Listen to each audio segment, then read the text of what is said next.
Hello students, here our next lecture of class 8 chapter 1st crop production and management. Okay, crop production and management. Crop means फसल, production means उत्पादन and management means रख रखाव। हमने हमारी last class में पढ़ा था कि पहेली और बूजो अपने समर वेकेशन के टाइम पे अपने अंकल के घर गए थे और उनके अंकल क्या हैं, उनके अंकल एक फार्मर हैं और जब वो वहाँ समर वैकेशन स्पेंड करने गए हुए थे ना, जैसे हम लोग सभी लोग जाते हैं ना समर वैकेशन जब होते हैं हमारे काफ़ी दिन की छुट्टियाँ होती हैं, वैकेशन मिलता है तो हम लोग क्या करते हैं, हम लोग घूमने चले जाते हैं। तो वैसे ही पहेली और बूजो चले गए थे और पहेली और बूजो से तो आप लोग मिल चुके हैं, 6th क्लास से आप मिलते हुए आ रहे हैं ना। तो ये इन्होंने क्या किया, इन्होंने डिसाइड किया कि इस बार तो हम अपने अंकल के घर जाएंगे, है ना। और उनके अंकल क्या है, एक किसान है। फार्मर मीन्स किसान, okay, FARMER farmer, farmer means किसान, ओके। तो उन्होंने एक दिन देखा, जब वो ऐसे ही घूम रहे थे, खेल रहे थे, तो उन्होंने देखा कि एक खेत में कुछ टूल्स, कुछ औजार रखे हुए हैं, जैसे कि खुरपी, सिकल, सोवेल, प्लो एक्सेट्रा, ऐसी चीज़ें उन्होंने देखी। अब जब बूजो ने ये सारी चीज़ें देखी तो बूजो तो बहुत क्यूरियस है ना, बूजो और पहेली बहुत क्यूरियस हैं, बहुत सारे क्वेश्चंस इनके दिमाग में आते हैं। तो ऐसे ही एक क्वेश्चन और इनके दिमाग में आ गया। बूजो ने कहा कि I want to know where and how we use these tools. बूजो ने कहा कि मैं जानना चाहता हूँ कि ये फील्ड में रखी हुई जो टूल्स है ना, ये किस काम आती हैं, ये कहाँ पे हम और कहाँ और कैसे हम यूज करेंगे, ये बूजो पूछ रहा था। ठीक है, तो हमने हमारे लास्ट लेक्चर में पढ़ा था कि जितने भी ऑर्गेनिज्म होते हैं, लाइक कौन से ऑर्गेनिज्म, लिविंग ऑर्गेनिजम्स। और लिविंग ऑर्गेनिजम्स क्या होते हैं, वो ऑर्गेनिज्म जो कि लोकोमोशन कर सकते हैं, लोकोमोशन मीन्स एक जगह से दूसरी जगह जा सकते हैं। ऐसे ऑर्गेनिजम्स जो सांस ले सकते हैं, ऐसे ऑर्गेनिज्म जो क्या करते हैं, खाना खाते हैं, उनको खाने की रिक्वायरमेंट होती है ना। और बहुत सारे कैरेक्टर्स लिविंग बींग्स के होते हैं। तो ये बोल रहा है कि आपने पढ़ा हुआ है कि जो लिविंग ऑर्गेनिज्म होते हैं उनको रिक्वायरमेंट होती है खाने की, और जो प्लांट्स होते हैं, प्लांट्स भी लिविंग ऑर्गेनिज्म होते हैं, वो अपना खाना खुद से सिंथेसाइज करते हैं। तो हमने ये लास्ट क्लास में हम सब पढ़ के आ चुके हैं कि प्लांट जब अपना खाना बनाते हैं खुद से, तो उनकी उस प्रोसेस को क्या बोलते हैं हम, फोटोसिंथेसिस। फोटोसिंथेसिस के थ्रू प्लांट्स अपनी न्यूट्रिएंट्स को बनाते हैं, यानी कि अपना खाना बनाते हैं, अपनी नीड को कंप्लीट करते हैं, खाने की नीड को, है ना। तो एनिमल, अब देखो जब आप बात करते हैं प्लांट्स की, तो प्लांट्स ने तो खुद से सिंथेसाइज कर लिया। और प्लांट खुद कैसे सिंथेसाइज करता है, प्लांट को अपना खाना बनाने के लिए किस किस चीज़ की ज़रूरत होती है, उसे वाटर की रिक्वायरमेंट होती है, ओके। उसे किसकी ज़रूरत होती है, कार्बन डाइऑक्साइड की। कार्बन डाइऑक्साइड को कैसे रिप्रेजेंट करते हैं, CO2, ओके। कार्बन डाइऑक्साइड की रिक्वायरमेंट होती है। प्लांट को सनलाइट की ज़रूरत होती है, ठीक है, sunlight, carbon dioxide, water and chlorophyll. Chlorophyll की रिक्वायरमेंट होती है ना। क्लोरोफिल क्या करता है, सनलाइट को ट्रैप कर देता है और उसके बाद कार्बन डाइऑक्साइड और वाटर का यूज करता है, अपना फूड बना लेता है। फूड किसके फॉर्म में बनाता है, फूड बनाता है ग्लूकोज के फॉर्म में, और वो खाना बन जाता है। और फिर क्या करता है, जो उसे नहीं चाहिए, ऑक्सीजन, जिसे कि हम O2 से रिप्रेजेंट करते हैं, ऑक्सीजन को हमारे इन्वायरमेंट में छोड़ देता है ना। ये आपने लास्ट क्लास में भी पढ़ा था, अपनी 7th क्लास में, 6th क्लास से आप पढ़ते हुए आ रहे हैं फोटोसिंथेसिस क्या होता है, इसमें कौन सी गैस का यूज होता है, कौन सी गैस बाहर निकाल दी जाती है, ये हम लास्ट क्लासेस से पढ़ते हुए आ रहे हैं। तो इस प्रोसेस को हम क्या बोलते हैं, फोटोसिंथेसिस, ओके। और साथ ही साथ हमें पता है कि एनिमल्स, जिसमें कि हम लोग ह्यूमन बींग्स को भी इंक्लूड कर देते हैं, तो ह्यूमन बींग्स या अदर एनिमल्स के पास इतनी कैपेबिलिटी नहीं होती है कि वो अपना खाना खुद सिंथेसाइज कर पाएं, ठीक है।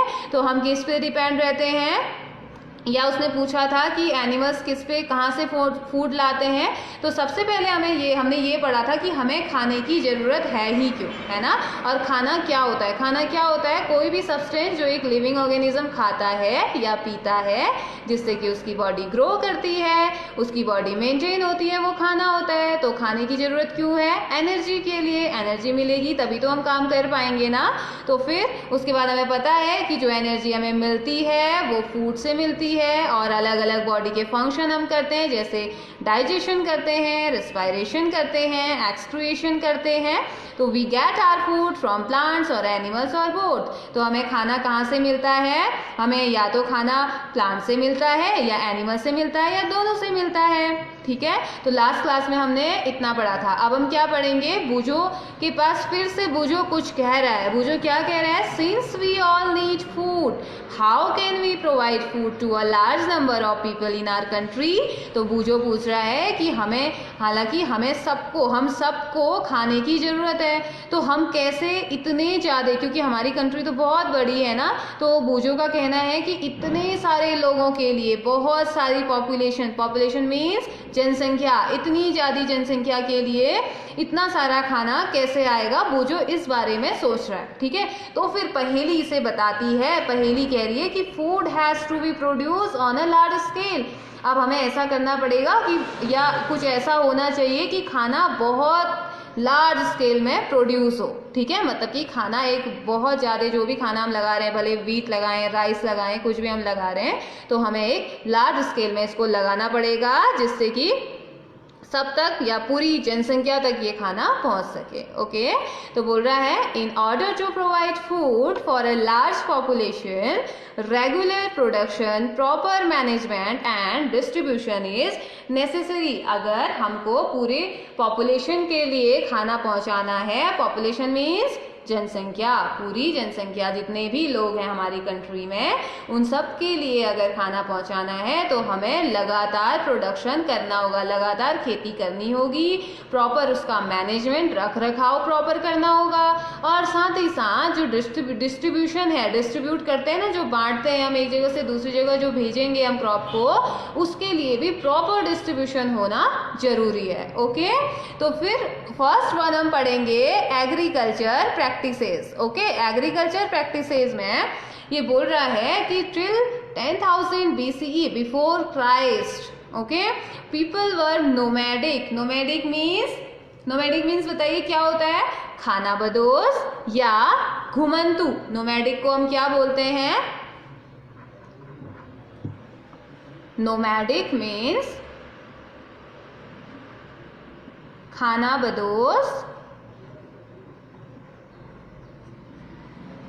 या घुमंतु। ऐसे लोग जो एक जगह से दूसरी जगह घूमते रहते हैं उन्हें क्या बोलते हैं, नोमैडिक। तो बिफोर क्राइस्ट 10,000 BCE से पहले लोग ऐसे ही घूमते रहते थे, एक जगह से दूसरी जगह घूमते रहते थे, ठीक है। They were wandering in groups from place to place in search of food and shelter. तो they were wandering here. Wandering means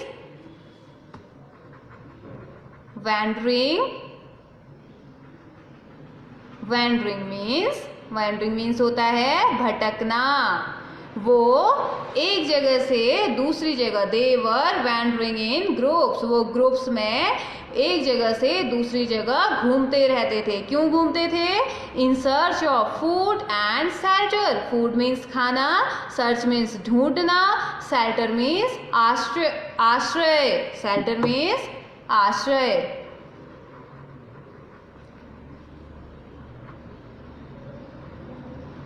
okay, वो क्या करते थे, यानी कि 10,000 BCE से पहले जो लोग थे वो घुमंतु थे, खाना बदोश थे, एक जगह से दूसरी जगह जाते थे। और वो एक जगह से दूसरी जगह इसलिए भटकते थे क्योंकि उनको क्या चाहिए होता था, खाना और आश्रय, रहने के लिए जगह और खाने के लिए, खाने की फूड की रिक्वायरमेंट उनको थी। ओके, तो वो क्या खाते थे जब एक जगह से दूसरी जगह जाते थे, they ate raw fruits and vegetable and started hunting animals for food. वो क्या करते थे सॉरी वो कच्चे फ्रूट्स और वेजिटेबल्स खाते थे, और उन्होंने क्या करते थे, उन्होंने स्टार्ट किया एनिमल्स को मारना। एनिमल्स को मारते थे और उन्हें खा जाते थे, फूड के लिए उन्हें खा जाते थे ताकि उनका पेट भर सके, उन्हें एनर्जी मिल सके। Okay, later they could cultivate land and produce rice, wheat and other food crops, thus was born agriculture। लेकिन धीरे धीरे उन्हें समझ में आ गया कि अब ऐसे घूमते रहने से कुछ नहीं होगा, सिर्फ हंटिंग से ही कुछ नहीं होगा, सिर्फ कच्चे फल फूल से ही कुछ नहीं होना है, हमें कुछ नया सोचना पड़ेगा। तो उन्होंने क्या नया सोचा, उनको लगा कि इतनी सारी जगह तो खाली है, क्यों ना हम ऐसा करें कि कुछ इस ग्राउंड में या इस फील्ड में कुछ लगा दें। तो धीरे धीरे उनके दिमाग में आइडिया आए और उन्होंने क्या किया, उन्होंने कल्टीवेट करना स्टार्ट किया, उन्होंने राइस लगाना स्टार्ट किया, उन्होंने वीट लगाना स्टार्ट किया, उन्होंने साथ ही साथ अदर फूड आइटम्स भी लगाने स्टार्ट किए। तो यहीं से किसका जन्म हुआ, एग्रीकल्चर का।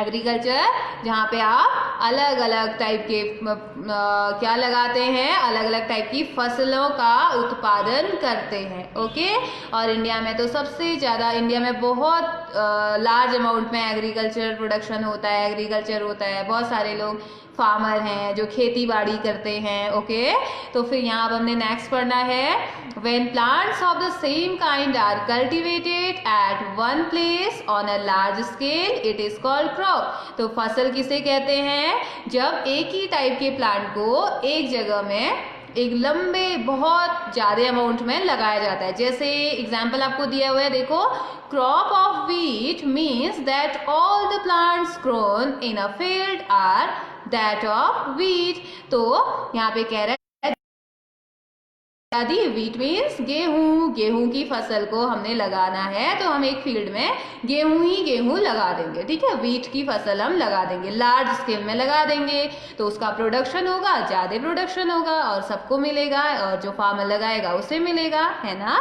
तो फिर बोल रहा है, you already know that crops are of different types like cereals, vegetables and fruit. अब क्रॉप का मतलब यही नहीं है कि सिर्फ चावल और गेहूं से ही क्रॉप का मतलब नहीं है, क्रॉप में सारी चीजें आ जाती है, जैसे कि सीरियल आ जाएंगे, फ्रूट्स आ जाएंगे, सभी किसमें आ जाते हैं, हमारे क्रॉप में। Okay, these can be classified on the basis of the season in which they grow. तो इनको हम कैसे क्लासिफाइड करते हैं, इनको हम क्लासिफाई करते हैं सीजन के हिसाब से, कौन से सीजन में कौन सी फसल लगेगी, कहाँ क्या लगाया जाएगा, कब कौन से, जैसे गर्मियों में क्या होता है, सर्दियों में क्या होता है, तो इस हिसाब से इनको लगाया जाता है और उसी बेसिस पे इनको क्लासिफाई भी किया गया है। ओके, तो India is a vast country. Vast means बताइए क्या होता है, वास्ट विशाल, विशाल और बड़ा या बड़ी, विशाल और बड़ा। तो इंडिया एक बहुत बड़ी कंट्री है, बहुत विशाल कंट्री है। तो the climatic condition like temperature, हमारे आसपास का temperature, humidity and rainfall vary to one another. ये जो टेम्परेचर है ना, हर जगह का टेम्परेचर सेम नहीं है, इंडिया में ही, इवन एक कंट्री में ही टेम्परेचर अलग अलग है, ह्यूमिडिटी अलग अलग है, रेनफॉल पैटर्न अलग अलग है, कहीं बारिश हो रही है, कहीं नहीं हो रही है।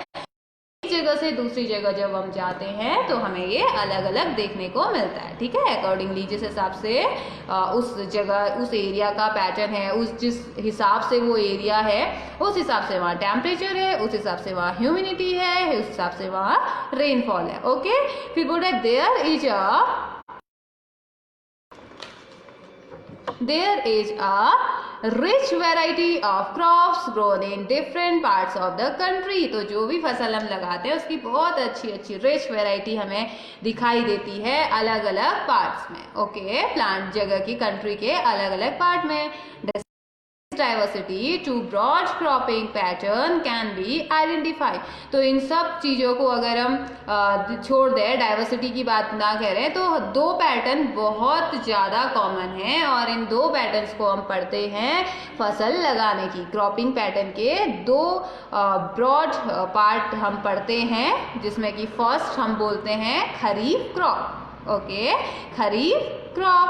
तो खरीफ क्रॉप ये सीजनल बात करी, कब कहाँ से कहाँ तक हम किसको लगाते हैं, हमने इसे कहा kharif crops the crop which are sown in the rainy season.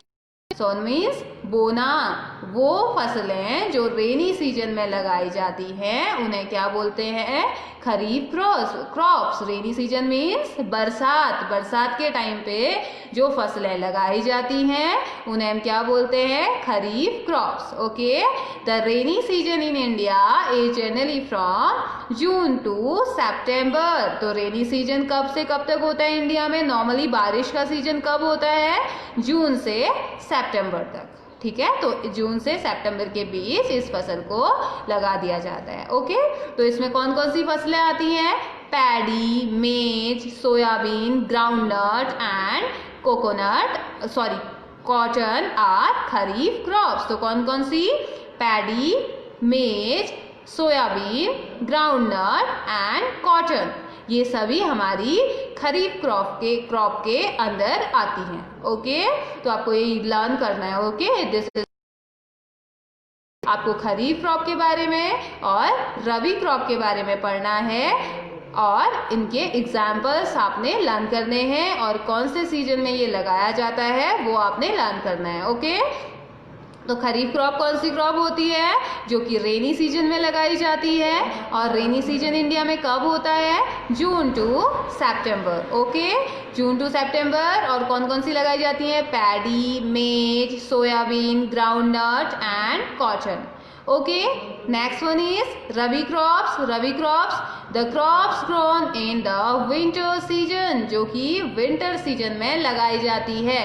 अक्टूबर से मार्च तक का इनका टाइम पीरियड होता है। Okay, are called rabi crops. तो examples of rabi crops are wheat, gram, pea, mustard and linseed. Okay, तो आपने रबी क्रॉप और खरीफ क्रॉप दोनों के एग्जाम्पल एंड दोनों का ही टाइमिंग याद करना है। ओके, खरीफ क्रॉप कब लगाई जाती है? June to September. Rabi crop कब लगाई जाती है? October to March. Okay, October to March.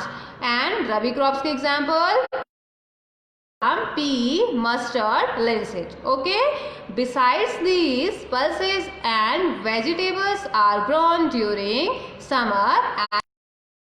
Pulses और वेजिटेबल को छोड़ दें तो समर टाइम पे बहुत इन अगर रबी क्रॉप और खरीफ क्रॉप को छोड़ दें, इनको जो हमने एग्जाम्पल पढ़े, इनके अलावा भी दाल, वेजिटेबल्स लगाई जाती है समर सीजन पे। ठीक है, कुछ जगहों में ये दाल वगैरह भी लगाई जाती है, वेजिटेबल्स लगाए जाते हैं। ऐसा नहीं कि सिर्फ ये पैडी में सोयाबीन ही खरीफ में लगाए जाएंगे या रबी क्रॉप्स में इतने ही लगाए जाएंगे। तो फिर अगर इतने ही लगाएंगे तो बाकी हम तो कुछ खा ही नहीं पाएंगे इनके अलावा। तो लेकिन हमें तो बहुत सारी चीज़ें मिलती हैं ना, अलग अलग टाइप के वेजिटेबल्स खाते हैं, अलग अलग टाइप के फ्रूट्स खाते हैं।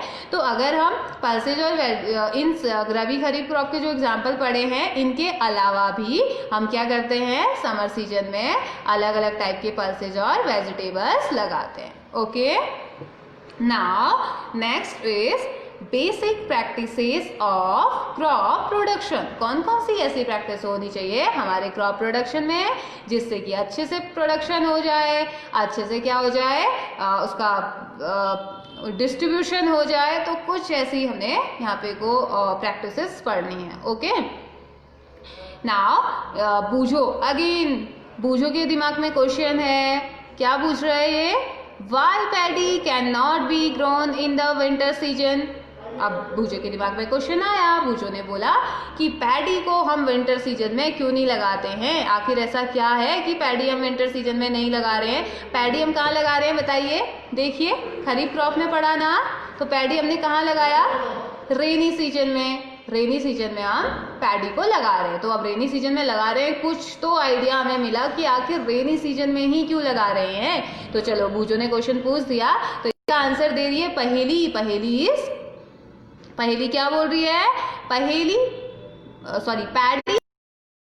lot of water, therefore it is drawn only in the rainy season। तो पहेली so intelligent, पहेली क्या कह रही है? वो बूजो को बता रही है कि पैडी तो बहुत ज़्यादा पानी पीता है, यानी कि पैडी की फसल के लिए बहुत ज़्यादा पानी की ज़रूरत है। तो इसके लिए इसीलिए हम उसको क्या लगाते हैं, कहाँ लगाते हैं? रेनी सीजन में लगाते हैं, ना कि विंटर सीजन में, है ना।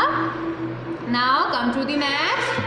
Cultivation of crops involve several activities undertaken by farmers over a period of time। जब फसल लगानी होती है तो उस टाइम पे फार्मर क्या करते हैं? अलग अलग टाइप की एक्टिविटीज उसमें करते हैं, जैसे गुड़ाई है, निलाई है, हल जोतना है, बहुत सारी चीजें फार्मर्स को इसमें करनी पड़ती है। ओके, तो you may find that these activities are similar to those carried out by a gardener or even by you when you grow ornamental plants in your houses या हाउस। तो अब देखिए, हमने कहा कि फार्मर क्या करता है? फार्मर बहुत सारे एग्रीकल्चरल प्रैक्टिसेस करता है या बहुत सारी एक्टिविटीज़ ये करता है जब इसने क्या करना होता है? फसल लगानी होती है, जैसे पौधों को पानी देना है ना, और उसके आसपास सफाई रखनी है। जिस लैंड में हमने ये फसल लगाई है उस लैंड की सफाई करना है, सफाई करता है।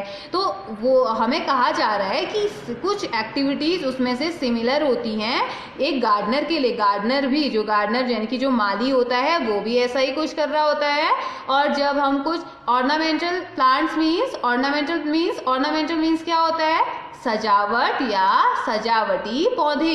हम भी अपने गमलों में लगाते हैं ना, पॉट में लगाते हैं ना पौधे, छोटे छोटे प्लांट्स, फ्लावर लगाते हैं ना, तो उनको भी तो देखभाल की ज़रूरत होती है ना। और फार्मर भी वही करता है, जो वो लगाता है उनको उनकी देखभाल करता है, उनको टाइम टू टाइम पानी दे रहा होता है, तो सारी चीज़ें करता है। तो इसीलिए आपको कहा गया है कि गार्डनर या हम लोग खुद या आप लोग खुद भी जब आप ऑर्नामेंटल प्लांट्स लगाते हैं तो उस टाइम पे क्या करते हैं? कुछ एक्टिविटीज़ वो सिमिलर होती हैं फार्मर्स की और हमारी, है ना।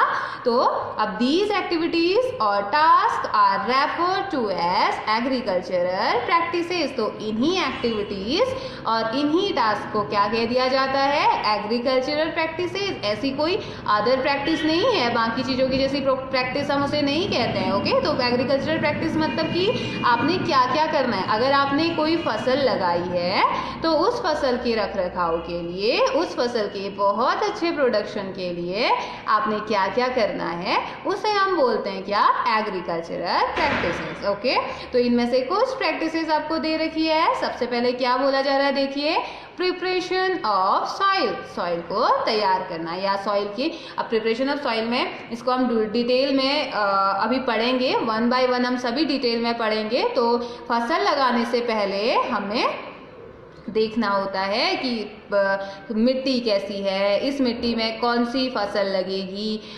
मिट्टी फर्टाइल है भी या नहीं, तो ये सारी चीज़ें हमें देखनी होती हैं। ठीक है। Second one is sowing. Sowing means बुआई, बुआई करनी होती है। पहले सॉइल को तैयार करो, फिर उसकी बुआई करो। Adding manure and fertilizers, manure और फर्ट यानी कि खाद, गोबर वगैरह हम डालते हैं ना ताकि प्रोडक्शन अच्छा हो, तो यहाँ पे मैन्योर और फर्टिलाइजर्स को ऐड करते हैं। फिर नेक्स्ट आता है इरिगेशन, हम इरिगेशन करते हैं यानी कि सिंचाई वगैरह करते हैं। फिर प्रोटेक्टिंग फ्रॉम वीड्स, जो कि छोटे मोटे कीड़े, वीड्स वगैरह, इंसेक्ट्स वगैरह जो आते हैं उस फसल को करते हैं या प्रोटेक्ट करने के लिए क्या करते हैं? अलग अलग टेक्निक्स का यूज करते हैं, है ना। नेक्स्ट वन इज हार्वेस्टिंग, जब फसल तो उसकी कटाई करनी है। फिर हमने अब काट दिया तो स्टोरेज करना है, प्रॉपर स्टोरेज होना जरूरी है। अगर स्टोरेज अच्छे से नहीं करेंगे तो वो क्या हो जाएगा? फसल हमारी पूरी खराब हो जाएगी और जितनी मेहनत लगी है उसमें वो सब भी खराब हो जाएगी। फिर मेहनत का तो कोई फायदा ही नहीं है हमारा। तो हमने क्या क्या पढ़ा? हमने पढ़ा आज कि पहेली ये बूझो थोड़ा सा कंफ्यूज था।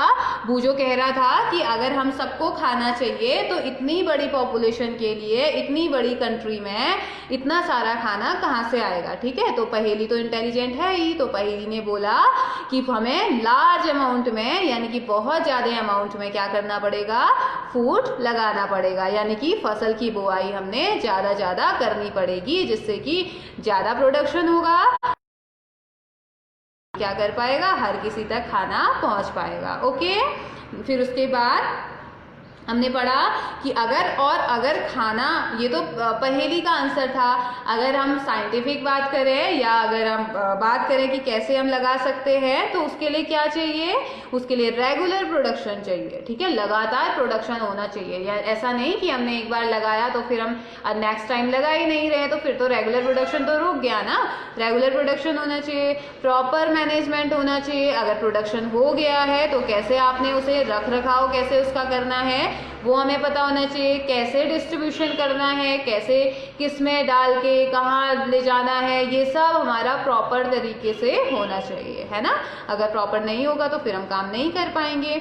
नेक्स्ट वन फिर हमने पढ़ा था एग्रीकल्चरल प्रैक्टिसेस। तो एग्रीकल्चरल प्रैक्टिसेस से पहले हमें ये पता करना था कि एग्रीकल्चर यानी कि ये जो खेती बाड़ी थी वो स्टार्ट कहाँ से हुई थी। ठीक है, तो जो 10,000 BC तक लोग क्या करते थे, नोमैडिक थे। नोमैडिक मीन्स खाना बदोश, घुमंतू, ये घूमते रहते थे। बिफोर क्राइस्ट घूमते रहते थे लोग, और वो भटकते रहते थे किस चीज़ के लिए, खाने के लिए और आश्रय के लिए।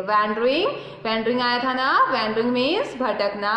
इन ग्रुप्स, किसमें, ग्रुप में भटकते थे या ग्रुप बना के एक जगह से दूसरी जगह जाते थे, किस चीज के लिए, in search of food and shelter, खाने के लिए और खाना ढूंढने के लिए और अपने लिए रहने के लिए जगह ढूंढने के लिए। ओके, ये क्या करते थे, they ate raw fruits and vegetables, ये कच्चे फ्रूट और वेजिटेबल्स को खाते थे। ओके, कच्चे फ्रूट्स और क्योंकि इनको खाना बनाना तो आता, इन्हें पता ही नहीं था कि खाना पकाते भी हैं, तो ये कच्चा ही खा जाते थे। फिर उसके बाद लेकिन धीरे धीरे क्या हुआ, इनके दिमाग में आइडियाज आने स्टार्ट हुए। धीरे धीरे जैसे जैसे इनकी जनरेशन बढ़ी ना, वो आगे की जनरेशन इंटेलिजेंट होती हुई रही। तो अब इनके दिमाग में, उनमें से जब बहुत सारा ग्रुप था ना, उनमें से कुछ लोगों के दिमाग में आया आइडिया कि क्यों ना हम इसको पका के खाएं, क्योंकि आग जलानी उन्हें आती थी। पता है इतने इंटरेस्टिंग तरीके से आग जलाते थे, 2 पत्थर को आपस में रगड़ते थे, 2 स्टोन ले लिए उन्होंने, और उससे क्या थोड़ी देर तक अगर वो रगड़ते रहे उसे ना, उसमें से चिंगारी निकलती थी आग की, और वो आग जलाते थे, है ना इंटरेस्टिंग। तो एक दिन पता है क्या हुआ, एक दिन ये लोग ना ऐसे ही कच्चा खाना खा रहे थे, तो कच्चा खाना खा रहे थे और एक ऐसे ही खेल रहा था और उसने आग जलाई और जो खाना था ना, उसका जो पीस था, मीट वो खा रहा था, किसी एनिमल को हंट करके वो खा रहा था, और वो पीस क्या हुआ, जो आग उन्होंने जलाई थी ना, वहाँ गिर गया। ठीक है, जैसे उन्होंने आग जलाई थी, ठीक है, ये आग है, उन्होंने आग जलाई थी, एक आदमी ने, कुछ खाना बदोशों ने, और उनमें से कुछ थे जो कि कच्चा मीट वगैरह जो थे वो खा रहे थे। तो क्या हुआ, अचानक से उसके हाथ से वो खाना फिसला और वो चले गया कहाँ, आग में। ठीक है, अब उसने क्या किया कि उसे तो भूख लगी थी, फिर उसे तो चाहिए था खाना, उसने क्या किया, जल्दी जल्दी निकालने की कोशिश करी आग में से, और उसने आग में से उस खाने को निकाल लिया। अब जब उसने आग में से उस खाने को निकाल के खाया तो उसे वो बहुत टेस्टी लगा, क्योंकि आज तक तो वो कच्चा खा रहे थे, आग में जाने के बाद क्या हो गया, वो पक गया। तो उसने खाया तो उसे बहुत टेस्टी लगा, उसने बाकी लोगों को भी बताया, तो उसने बोला कि क्यों ना हम पका के खाएं, है ना। तो ऐसे ही कुछ करते करते उनके दिमाग में खाना पकाने का आइडिया तो आ गया था, साथ ही साथ अब फसल को लगाने का भी उनके दिमाग में आइडिया आ गया, है ना। तो फिर इन्होंने क्या किया, अब इन्होंने कहा कि नहीं, अब हम एक जगह पे रहेंगे, उस जगह की जो ज़मीन है, जो लैंड है, वहाँ पे हम फसल को लगाएंगे। तो उन्होंने क्या किया, वहाँ पे फसल लगाना स्टार्ट किया, अलग अलग तरीके के, क्योंकि फसल तो थी ही, मीन्स की लैंड तो थी ही, जगह तो खाली थी ही, तो देर थी फसल लगाने की। फसल लगाई और वहाँ से जन्म हुआ हमारे एग्रीकल्चर का। ओके, तो फिर यहाँ पे कहा गया है, जब सेम टाइप का प्लांट यानी कि जैसे वीट और राइस, जैसे राइस की खेती करनी है आपने, तो एक जैसे राइस की खेती करनी है, ओके, या वीट की आपने खेती करनी है, गेहूं की आपने खेती करनी है, ये आपके पास लैंड है। तो इस लैंड में, यहाँ पे इस लैंड में लार्ज एरिया में आपने सब जगह वीट लगा दिए, ठीक है, लार्ज एरिया में लार्ज स्केल में आपने वीट लगा दिए। तो ये क्या हो गया, फिर ये लगाना ही, इसी को कहा गया है क्रॉप, ठीक है। When plants of the same kind are cultivated at one place, एक जगह में जब सेम टाइप का जो प्लांट है वो जब लगाए जाते हैं एक लार्ज स्केल में, तो उसे हम क्या बोल देते हैं, क्रॉप, उसे तो हम फसल बोल देंगे ना। तो for example crop of wheat means that all the plants grow in a field are that of wheat. तो वीट की एग्जाम्पल, एक फील्ड में हम क्या लगाएंगे, एक फील्ड में हमने गेहूं लगा दिए, ओके। तो और हमने क्या पढ़ा, और हमने पढ़ा कि जो क्रॉप्स होते हैं अलग अलग टाइप के, सिर्फ राइस और वीट को ही हम नहीं कहते क्रॉप, है ना। तो बहुत सारे क्रॉप्स होते हैं और साथ ही साथ सीरियल्स, वेजिटेबल्स, फ्रूट्स, ये सभी हमारी फसल में आ जाते हैं, ठीक है। और इंडिया में या हर सब जगह पे यहाँ पे इनको क्या किया गया है, सीजन के बेसिस पे इनको डिवाइड किया गया है, ठीक है। जिस सीजन में, एक सीजन में कुछ फसलें एक सीजन में लगाई जाती हैं, कुछ फसलें लगाई जाती है, तो वो कौन कौन सी फसल है और उनको क्या कहा जाता है ये भी हमने पढ़ लिया। कंट्री है, क्लाइमेटिक कंडीशन अलग अलग है, क्लाइमेटिक कंडीशन जैसे टेम्परेचर, ह्यूमिडिटी, रेनफॉल, एक जगह बारिश हो रही है दूसरी जगह नहीं हो रही है, तो कुछ थोड़ा अलग अलग कुछ डिफरेंसेस हमें देखने को मिलते हैं की कंट्री में। तो इसके बेसिस पे, सीजनल के बेसिस पे या सीजन के बेसिस पे हमने दो कैटेगरी अभी अभी पढ़ी फर्स्ट, और इसी बेसिस पे कहा गया कि क्रॉपिंग पैटर्न को डिसाइड किया गया। First kharif crop, second one is rabi crop. तो खरीफ क्रॉप में हमने क्या, क्रॉप में हमने पढ़ा कि जो ये खरीफ क्रॉप होती है ना वो लगाई जाती है कब, रेनी सीजन में, यानी कि जब बरसात होती है, बरसात के टाइम पे लगाया जाता है। और हमें पता है कि बरसात कब होती है, जून से सितंबर तक, जून से सितंबर तक बरसात होती है। तो इसमें पैडी में कॉटन इसमें लगाया जाता है, और ये हमारी खरीफ क्रॉप के एग्जाम्पल होते हैं। और आपका होमवर्क आपको याद होना चाहिए, आपने खरीफ एंड रबी क्रॉप के बारे में क्या करना है, पढ़ना है, और इनके एग्जाम्पल्स लर्न करने हैं, और कौन से सीजन में लगाया जाता है ये भी लर्न करना है। फिर हमने पढ़ा था रबी क्रॉप्स, रबी क्रॉप्स को हमने पढ़ा अक्टूबर टू मार्च ये लगाया जाता है, और अक्टूबर टू मार्च कौन सा सीजन होता है, विंटर सीजन। ठंड स्टार्ट हो जाती है ना अक्टूबर से, तो विंटर सीजन में अक्टूबर से मार्च तक का पूरा जो टाइम होता है वो रबी क्रॉप का टाइम होता है, इसी में उसको लगाया जाता है, इसी बीच उसको हार्वेस्ट कर दिया जाता है, ओके। एग्जाम्पल क्या पढ़े थे, wheat, gram, pea, mustard and linseed, okay. ये सब इसके एग्जाम्पल थे रबी क्रॉप के, ओके। इन सबको छोड़ के भी दाल और जो कि समर में लगाई जाती है अलग अलग जगह। तो फिर हमने बेसिक प्रैक्टिसेस पढ़ी थी, प्रैक्टिस पढ़ी थोड़ी सी। यहाँ पे फिर से बूजो आया, बूजो ने फिर से एक क्वेश्चन पूछा कि हम पैडी को विंटर सीजन में क्यों नहीं लगाते हैं, पैडी को हम रेनी सीजन में क्यों लगाते हैं, बूजो ने पूछा। तो पहेली ने इसको बताया कि जो पैडी होता है उसको ना बहुत ज़्यादा वाटर की रिक्वायरमेंट होती है। तो वाटर की रिक्वायरमेंट होती है, हम बार बार तो बड़े से एरिया में पानी नहीं डाल सकते ना, तो इसे तब लगाया जाता है जब बारिश का सीजन होता है, ओके।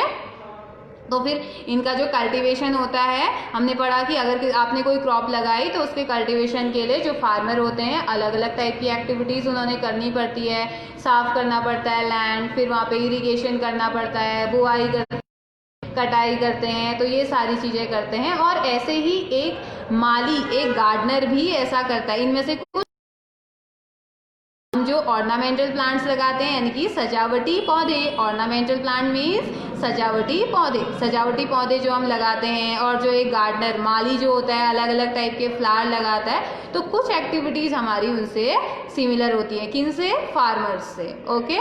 तो ये अलग अलग जो टास्क होते हैं इनको ही हम क्या बोल देते हैं, कल्चरल प्रैक्टिसेस हम इन्हें बोल देते हैं, ठीक है। तो कुछ एग्रीकल्चरल प्रैक्टिसेस हमें दी गई हैं। तो फर्स्ट क्या है, प्रिपरेशन ऑफ सॉइल, सोविंग यानी कि बोआई, adding manure and fertilizers, irrigation, protecting from weeds, harvesting and storage, okay. It's enough for today. हमारे नेक्स्ट लेक्चर में हम क्या पढ़ेंगे, preparation of soil, sowing, adding manure and fertilizers, protecting from weeds, harvesting, storage, ये सभी हम लोग detail में पढ़ेंगे। लेकिन उससे पहले आपको क्या करना है, रबी क्रॉप एंड खरीफ क्रॉप के एग्जाम्पल एंड सोविंग टाइमिंग, ये सब आपको लर्न करना है। Okay, so it's enough for today.